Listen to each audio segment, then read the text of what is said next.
ప్రకాశం జిల్లాలోకి ఎప్పుడు వచ్చినా నాకు నా పాదయాత్ర గుర్తొస్తుంది. ఈరోజు నేను నడుచుకుంటూ వస్తున్నప్పుడు అందరినీ కలిసా, గట్టిగా నా చేయి లాగారు. నాకు యువగలం పాదయాత్ర గుర్తొచ్చింది. మీరు చూపించిన ప్రేమ ఇంకా నా చేతి పైన ఉంది. అందరు నా చేతులు గీరారు, ఒకరు నా చేయి కూడా కొరికారు.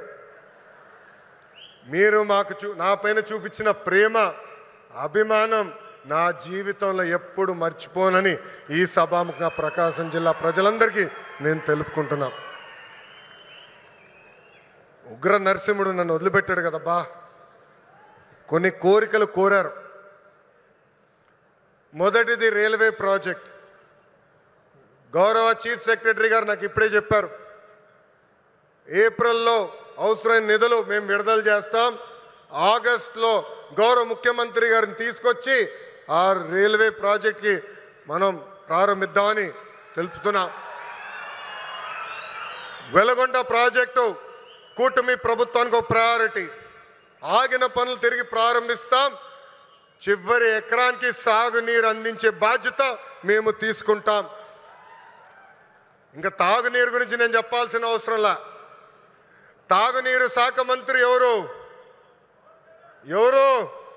నాకు అన్న సమానమైన పవన్ అన్న.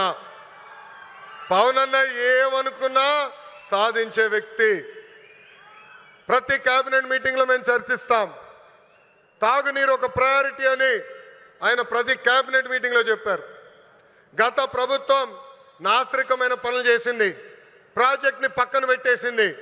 తిరిగి కేంద్ర ప్రభుత్వాన్ని ఒప్పించి నిధులు కేటాయించి ఈరోజు ఆ ప్రాజెక్ట్కి టెండర్ స్థాయికి తీసుకొచ్చారు. నా అన్న పవన్ అన్న త్వరలోనే ఆగిపోయిన పనులని ప్రారంభిస్తాం. ప్రతి గడపకి కుళాయి ద్వారా తాగునీరు కూడా అందించే బాధ్యత కూటమి ప్రభుత్వం తీసుకుంటుందని ఈ సభాముఖంగా తెలుపుకుంటూ ప్రకాశం జిల్లా ప్రజలందరూ ఒకటే కోరుతున్నా, వైకాపా పరిస్థితి చూస్తుంటే జాలేస్తుంది. వాళ్ళు పని చేయరు, పని చేయాలనుకున్న వాళ్ళ చేత పని చేయనీరు. ఈరోజు కొత్తగా చెప్తున్నారు ఈ ప్లాంట్ల ద్వారా ఏదో అయిపోతుందని. వాళ్ళని అడుగుతున్నా, మీరు ఇంట్లో గ్యాస్ సిలిండర్లు వాడరా? కట్టెపొయ్యిలు వాడుతున్నారా? ఆ గ్యాస్ తయారు చేసే ప్లాంట్ ఇది. ఎందుకు మీరు అపోహలు కల్పిస్తారు? రండి, ప్లాంట్ చూడండి, వెళ్ళి మీ నాయకుడు చెప్పండి. అంతేగాని ఈ ప్లాంట్కి అడ్డు పడితే ఎర్ర బుక్లో మీ పేరు ఉంటుందని ఈ సభాముఖంగా వైకాపా నాయకులు నేను హెచ్చరిస్తున్నా. మంచి పని చేసాక వచ్చా, దమ్ము ధైర్యంతో ఈరోజు నిలబడి చెప్పగలుగుతున్నా. 10 నెలల్లోనే ఎవ్వరు ఉంచిన విధంగా ప్రకాశం జిల్లాకి నేను ఈ ప్లాంట్ తీసుకొచ్చా. అంతేగాని తప్పుడు ప్రచారం చేస్తే నేను మిమ్మల్ని వదిలిపెట్టనని ఈ సభాముఖంగా వైకాపా నాయకులకు నేను హెచ్చరిక చేస్తూ,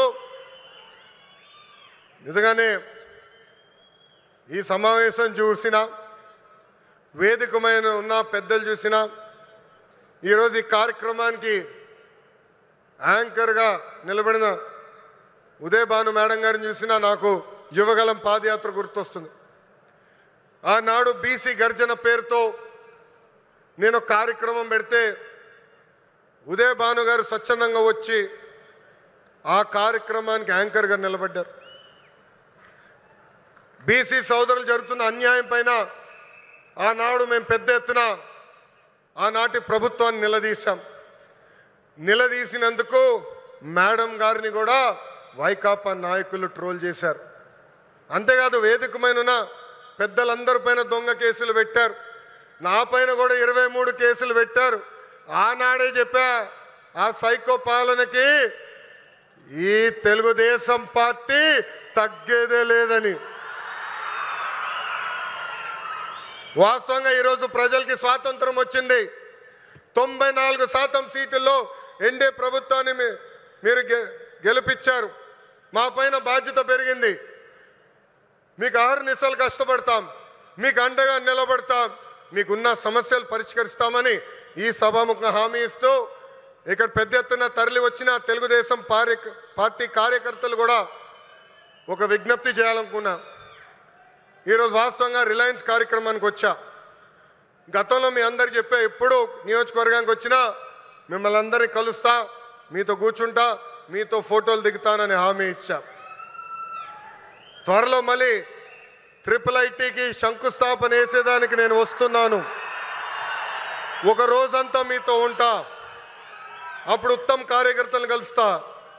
ప్రతి కార్యకర్తతో నేను ఫోటో దిగుతాను.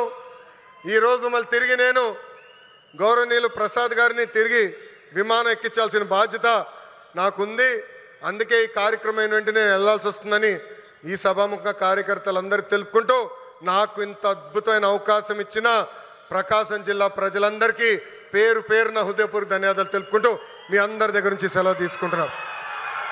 జోహార్ అన్న ఎన్టీఆర్, జోహార్ అన్న ఎన్టీఆర్. చంద్రబాబు నాయుడు గారి నాయకత్వం, చంద్రబాబు నాయుడు గారి నాయకత్వం. జై హింద్, జై హింద్. అందరికీ నమస్కారం.